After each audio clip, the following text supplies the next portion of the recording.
نحمدہ ونصلی علی رسولہ الکریم، اما بعد۔ ترکیب کے حوالے سے کل ہم نے بنیادی طور پر جو اصطلاحات ترکیب میں بیان کی جاتی ہے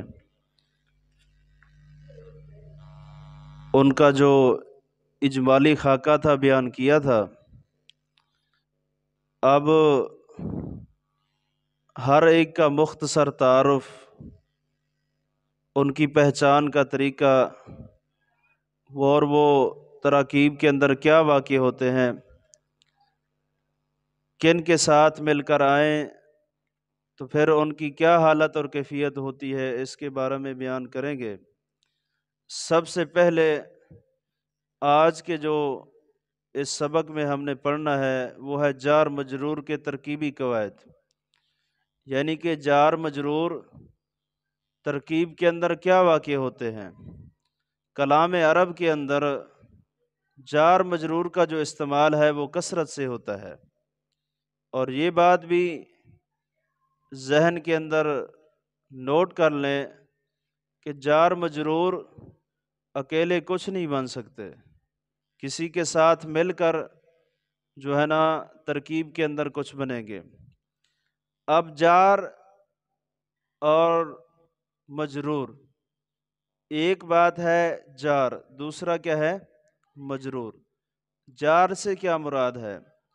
جار سے مراد وہ حروف جو اسموں کے آخر کو زیر دیتے ہیں، یعنی کہ اس سے مراد وہ حروف ہیں جو کسی اسم کے شروع میں آ جائیں تو آخر میں اسم کے آخر میں جو ہے وہ زیر آتی ہے۔ یہ اسم کو زیر دینے والے جو حروف ہیں وہ کل 17 ہیں، جن کو ہم حروف جارہ کہتے ہیں۔ حروف جارہ کی وجہ سے جو ہے نا اسم کے آخر میں زیر آتی ہے، کیونکہ حرف جر جو ہے اسم کی علامت ہے۔ حروف جارہ تعداد میں 17 بنتے ہیں۔ نمبر 1 با، نمبر 2 تا، نمبر 3 کاف ہے، نمبر 4 لام ہے، نمبر 5 واو ہے، نمبر 6 منز ہے، نمبر 7 مز ہے، نمبر 8 خلا ہے، نمبر 9 ربہ ہے، نمبر 10 حاشا ہے، اور نمبر 11 من ہے، اور نمبر 12 ادا ہے، نمبر 13 فی ہے، نمبر 14 ان ہے، نمبر 15 الا ہے، نمبر 16 حتی ہے، اور نمبر 17 الہ ہے، جن کو جو ہے نا ایک شعر کے اندر یوں بھی بیان کیا جاتا ہے: باؤ تاؤ کاف لام واو منز مز خلا ربا حاشا من ادا فی ان الا اور حتی الہ، یہ بھی بیان کیا جاتا ہے۔ یہ کل تعداد کے اندر 17 بنتے ہیں۔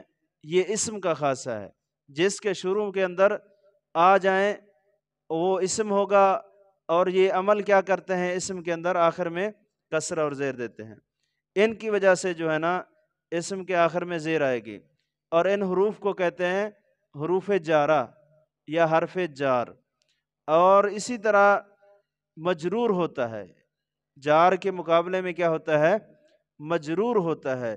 مجرور سے مراد وہ اسم ہوتا ہے جس کے آخر میں حرف جر کی وجہ سے زیر آئی ہے، جس کے آخر میں حرف جر کی وجہ سے زیر آئی ہے۔ اب جار مجرور کے متعلق 10 باتوں کا جاننا ضروری ہے، جو اختصار کے ساتھ میں بیان کروں گا، صرف 10 باتیں۔ اس کے علاوہ اور بھی باتیں ہیں، لیکن بنیادی طور پر ان 10 کا جاننا ضروری ہے۔ پہلی بات یہ ہے، جار مجرور آپس میں مل کر تنہا کچھ نہیں بن سکتے، بلکہ یہ ہمیشہ کسی کے متعلق ہوتے ہیں۔ ایک ہوتا ہے متعلق، ایک ہوتا ہے متعلق۔ جس کے جار مجرور جس کے متعلق ہوتے ہیں اس کو ہم کیا کہتے ہیں؟ متعلق کہتے ہیں۔ جیسے الحمدللہ، یہاں پر الحمد کیا ہے؟ مبتدا ہے، لام حرف جار، لفظ اللہ کیا ہے؟ مجرور ہے۔ تو جار مجرور متعلق ہوں گے، کس کے؟ ثابتن کے کر لیں، مختصن کے کر لیں، یہ متعلق ہو کر خبر بن جائیں گے، اکیلے کچھ نہیں بن سکتے۔ نمبر 2، جار مجرور جو ہے جس کے متعلق ہوں اس کو کیا کہا جاتا ہے؟ متعلق کہا جاتا ہے۔ کیا کہا جاتا ہے؟ متعلق۔ تو اس مثال کے اندر الحمدللہ کے اندر لام جار ہے، لفظ اللہ مجرور، جار مجرور مل کر یہ متعلق ہیں کس کے؟ ثابتن یا مختصن کے۔ تو ہم اس اعتبار سے مختصن کو کیا کہیں گے؟ متعلق کہیں گے۔ کیا کہیں گے؟ متعلق کہیں گے۔ تیسری بات، جار مجرور جو ہیں اکثر طور پر 6 چیزوں کے متعلق ہوتے ہیں۔ کس کے متعلق ہوتے ہیں؟ 6 چیزوں کے۔ نمبر 1، فعل کے متعلق ہوں گے۔ کس کے متعلق ہوں گے؟ فعل کے متعلق ہوں گے۔ نمبر 2، اسم فاعل کے متعلق ہوں گے۔ نمبر 3، اسم مفعول کے متعلق ہوں گے۔ نمبر 4، اسم تفضیل کے متعلق ہوں گے۔ نمبر 5، صفت مشبہ کے متعلق ہوں گے۔ نمبر 6، مصدر کے متعلق ہوں گے۔ عام طور پر اکثر طور پر ان مذکورہ 6 چیزوں کے متعلق ہوتے ہیں۔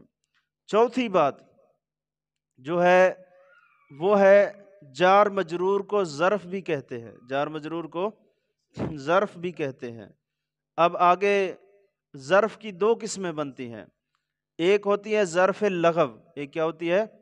ظرف لغو ہوتی ہے، اور ایک ہوتی ہے ظرف مستقر۔ ظرف مستقر۔ اب ظرف لغو کسے کہتے ہیں؟ وہ جار مجرور، ظرف لغو وہ جار مجرور جن کا متعلق، یعنی کہ جس کے یہ متعلق ہو رہے ہیں، متعلق جو ہے عبارت کے اندر موجود ہو۔ جن جار مجرور کا متعلق جو ہے عبارت میں موجود ہو اس کو ہم کیا کہتے ہیں؟ ظرف لغو کہتے ہیں۔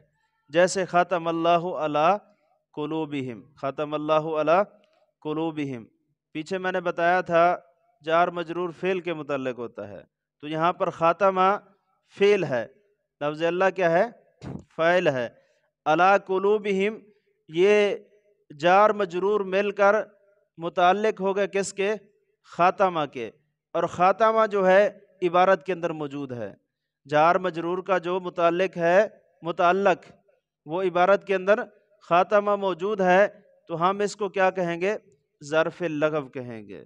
اب یہاں پر ایک سوال بنتا ہے، ظرف لغو یعنی کہ ظرف لغو کن مقامات میں ہوتا ہے؟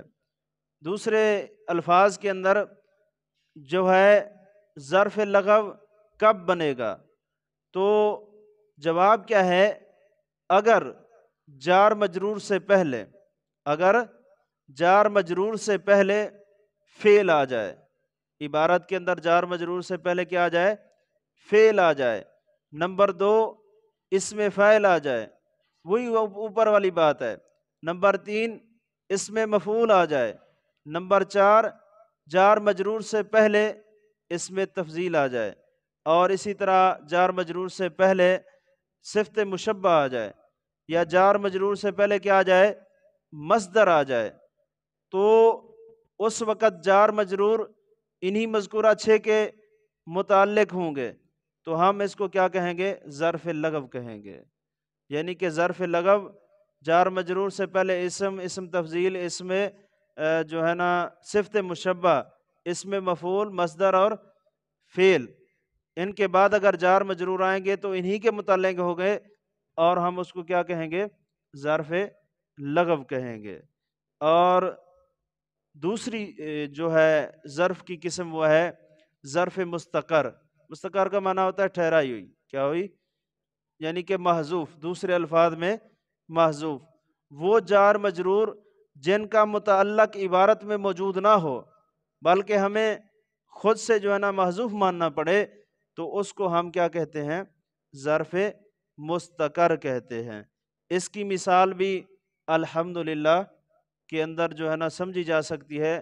لام جار لفظ اللہ مجرور، اب یہ کس کے متعلق ہوں گے؟ عبارت کے اندر موجود نہیں ہے۔ اب ہم ثابت مختصن کے متعلق اس کو کر رہے ہیں، تو اس کو ہم کیا کہیں گے؟ یہ ظرف مستقر ہے۔ تو اب یہاں پر بھی سوال ہے کہ ظرف مستقر کن مقامات میں ہوتا ہے؟ تو ظرف مستقر اکثر 4 مقامات میں ہوتا ہے، 4 مقامات میں۔ نمبر 1 خبر، صلہ، صفت اور حال، یعنی کہ پہلے مبتدا ہو اور جار مجرور اپنے متعلق سے مل کر خبر واقع ہو رہے ہوں تو اس وقت جو ہے نا ظرف مستقر بنے گی۔ اور صلہ، اس میں موصول آ جائے، اس کے بعد جو ہے جار مجرور ہوں تو پھر صلہ کے مقام کے اندر ظرف مستقر ہوگا، یعنی کہ موصول جو ہے جار مجرور مل کر اپنے متعلق سے ہو کر پھر موصول کا صلہ بن جائے گا۔ اور تیسرے نمبر پر موصوف ہو، موصوف کے بعد جار مجرور آ جائیں تو صفت کے مقام میں ظرف مستقر ہوگا، جیسے جار مجرور جو ہے اپنے متعلق سے مل کر یہ جو ہے نا یعنی کہ موصوف کی صفت بن جائیں گے۔ چوتھے نمبر پر ذوالحال ہو، کیا ہو؟ ذوالحال، ذوالحال کے بعد جار مجرور آ جائیں تو جار مجرور اپنے متعلق سے مل کر یہ جو ہے نا حال بن جائیں گے۔ تو یہاں پر جو ہے نا 4 مقامات ہیں جہاں پر اکثر طور پہ ظرف مستقر ہوتا ہے، یعنی کہ خبر مبتدا کے بعد خبر بنے، صلہ بنے موصول کے بعد، موصوف کے بعد صفت، اور ذوالحال کے بعد حال واقع ہو تو یہ جو ہے نا ظرف مستقر ہوتا ہے۔ 5ویں نمبر پر جو ہے جار مجرور کا متعلق جو ہے کبھی مقدم ہوتا ہے، یعنی کہ پہلے جو ہے نا ان کا متعلق ہوگا جس کے یہ متعلق ہو رہے ہیں اور بعد کے اندر جار مجرور، جیسے ختم اللہ علی قلوبہم کے اندر ہے، علی قلوبہم یہ جو ہے نا جار مجرور مل کر کیا بن جائیں گے؟ خاتمہ کے متعلق ہیں، اور خاتمہ جو ان کا متعلق ہے وہ جار مجرور سے مقدم ہے۔ اور کبھی جار مجرور کا جو متعلق ہوتا ہے یعنی کہ جار مجرور جس کے متعلق ہو رہے ہیں وہ مؤخر بھی ہوتا ہے، جیسے علی کل شیء قدیر، یہاں پر جو ہے نا جار مجرور قدیر کے متعلق ہیں۔ کس کے متعلق ہیں؟ قدیر کے، یعنی کہ جار مجرور جس کے متعلق ہو رہے ہیں وہ مؤخر ہے۔ اور 6 نمبر پر جو بات جار مجرور کے متعلق یاد کرنے والی ہے وہ کیا ہے؟ جار مجرور کا اگر متعلق عبارت کے اندر نہیں ہے تو ہم جار مجرور کو کس کے متعلق کریں گے؟